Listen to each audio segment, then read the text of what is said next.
नमस्कार, प्रणाम दोस्तों, हमारे चैनल में आपका बहुत बहुत स्वागत है।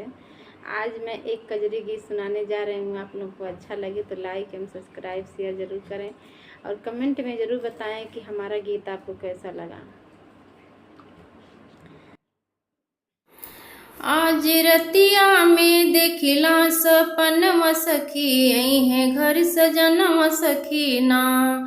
आज रतिया में देखिला सपनवा सखी, है घर सजनवा सखी ना।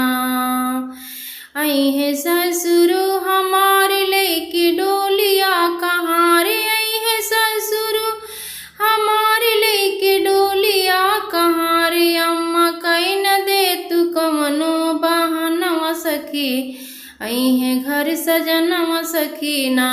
अम्मा कहीं न दे तू कवनो बहनवा सखी, आई है घर सजनवा सखी ना।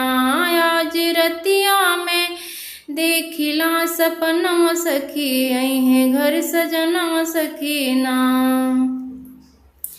आई है भसुरु हमारे लेके डोलिया कहाँ रे, आई है भसुरु हमारे लेके डोलिया कहाँ रे। चाची कहीं न दे तू कवनो बहनवा सखी, आई है घर सजनवा सखी ना। चाची कहीं न दे तू कवनो बहनवा सखी, आई है घर सजनवा सखी ना। आज रतिया में देखिला सपनवा सखी, आई है घर सजनवा सखी ना।